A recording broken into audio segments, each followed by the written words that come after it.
Olá, queridos e amados irmãos, quero saudar a todos com a santa paz do Senhor, nosso Senhor amado Jesus Cristo.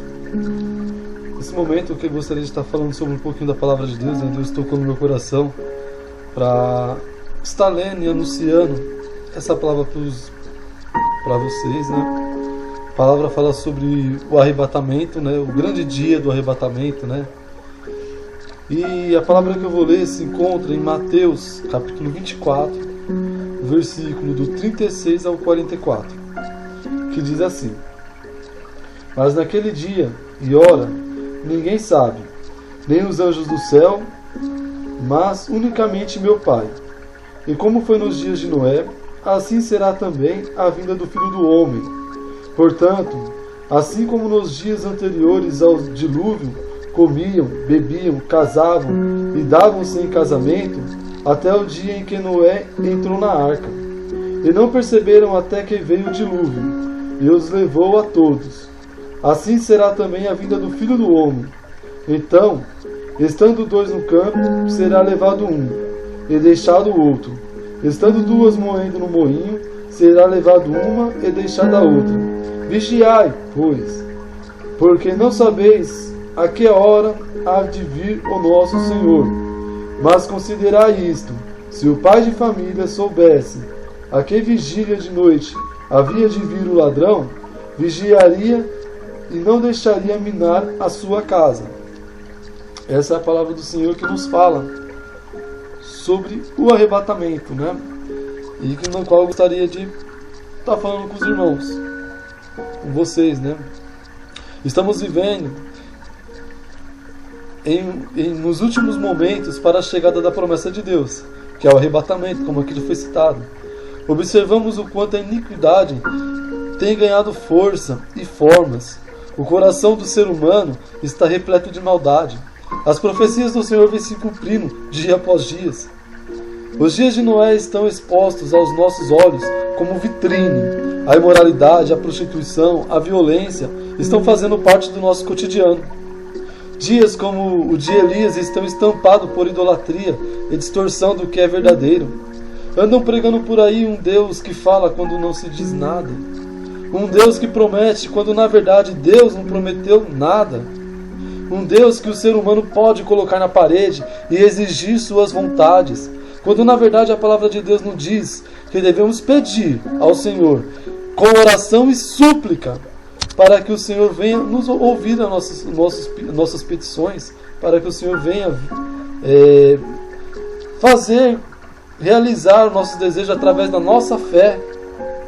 Assim como no tempo de Moisés, Daniel, do rei Salomão, rei Jeroboão, foram levantadas estátuas, imagens, até mesmo amuletos, para que o povo de Deus se prostrasse diante de figuras que não têm poder nenhum.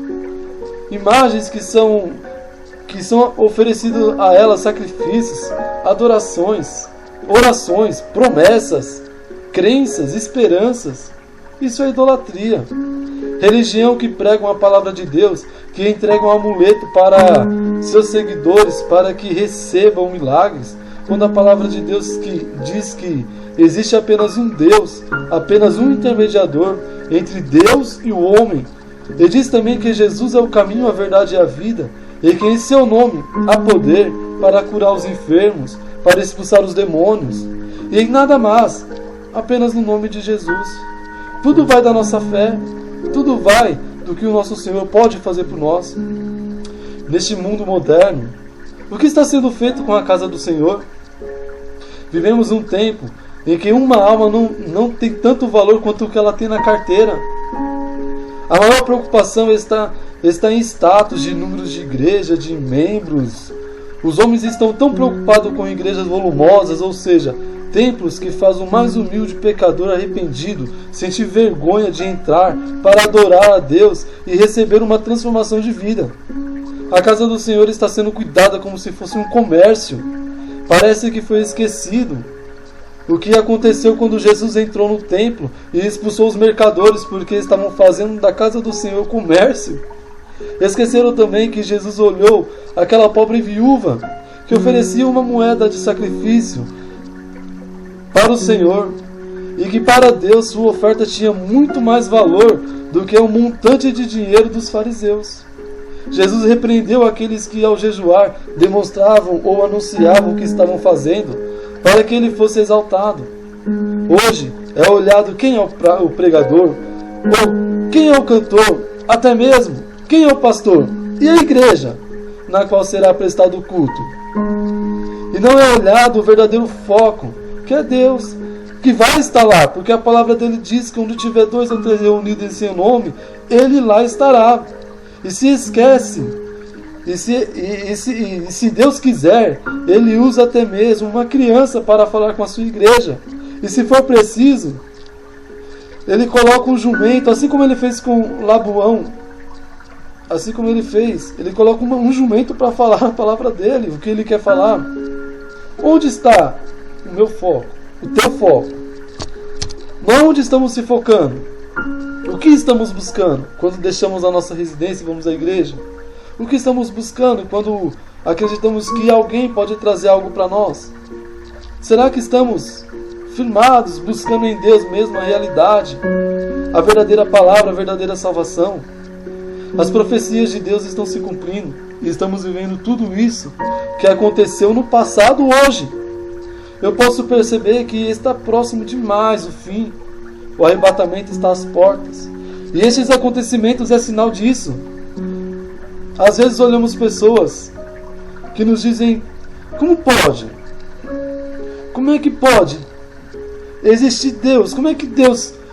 Acontece tantas coisas ruins nessa terra.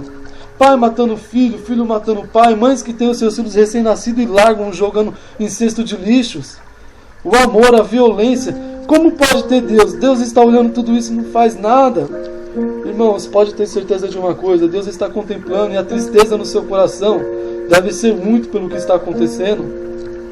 Quando Deus olhou para a terra e viu a violência que estava demais, e que os homens entristeceram o seu coração por tantas coisas erradas, ele olhou para Noé e sua família. Estou falando de uma palavra muito conhecida: dilúvio, Noé. Deus olhou para Noé e sua família e achou graça neles. Ele estava pronto a trazer juízo para a terra, mas ele olhou para Noé e sua família e achou graça neles. Deus guarda Noé e sua família dentro da arca. Ao fazer isso, ele traz o juízo para toda a terra. Apenas Noé e sua família foram salvos do fim, o juízo que Deus trouxe naquele dia. Neste momento, vejo Abraão falando com Deus a respeito de Sodoma e Gomorra, onde ele pergunta para Deus: Deus, julgará os justos juntamente com os injustos? No final de sua conversa, Deus responde a Abraão: se houver ali 10 justos, eu não destruirei as cidades por amor dos 10. Porém, quando os anjos do Senhor chegaram na cidade, eles separaram apenas Ló e sua família da destruição.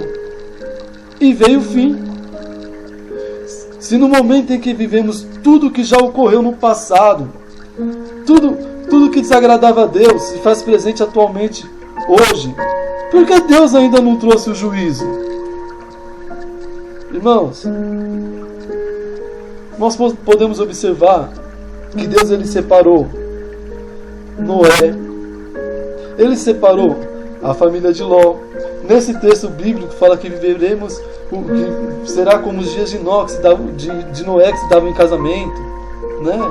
Dias comuns como os dias de hoje, mas que quando veio o fim, Deus separou a sua família, separou o seu remanescente, separou aquilo que era teu. Aí hoje vivemos nessa situação de tanta violência, tantas coisas, o amor estão se esfriando, as profecias do Senhor estão se cumprindo. E algumas pessoas perguntam: por que Deus ainda não trouxe o juízo? Onde está Deus? Deus não trouxe o juízo, irmão, meu querido. É porque a sua igreja santa, a sua noiva, ainda está aqui. As profecias estão se cumprindo. E em breve Deus arrebatará a sua igreja, arrancará deste mundo perdido e a terra, e tudo que nela há estará aberta para juízo. Se prepare, igreja, se prepare, amigos, se prepare, irmãos, para que Deus te encontre trabalhando em santidade. Neste dia vai estar dois juntos, e ao piscar de um olho estará apenas um. A Igreja Santa e Imaculada, a luz do mundo que fazia diferença entre os céus e as trevas, que fazia diferença entre o mundo e a santidade, foi arrancada da terra. Ai do mundo, ai dos que ficarem. Neste momento, escolha o teu caminho.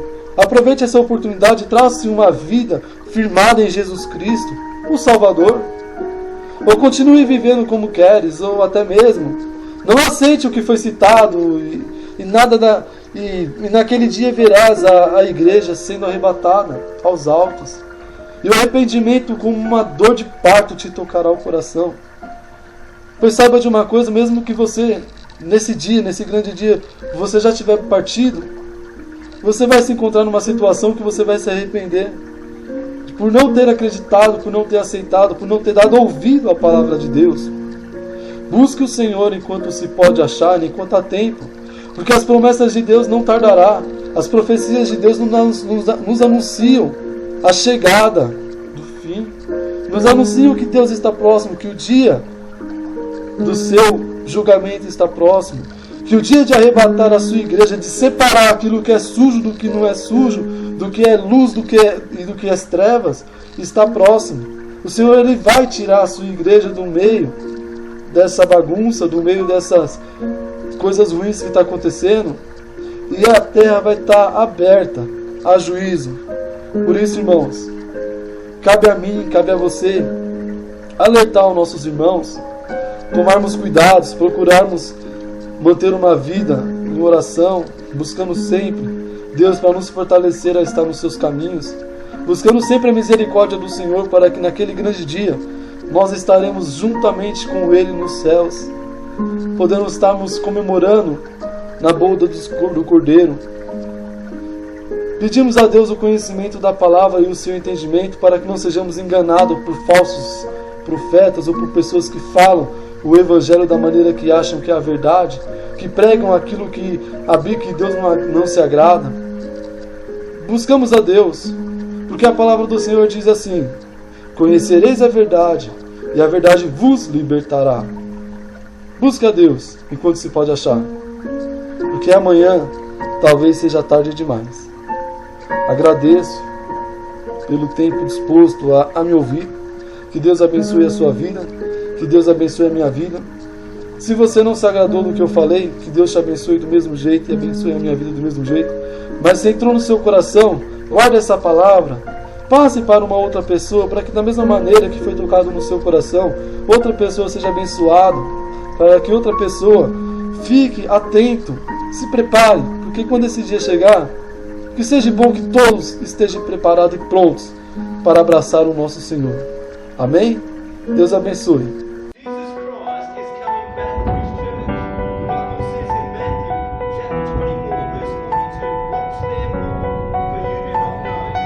Porque assim como o relâmpago sai do Oriente e se mostra até o Ocidente, assim será também a vinda do Filho do Homem.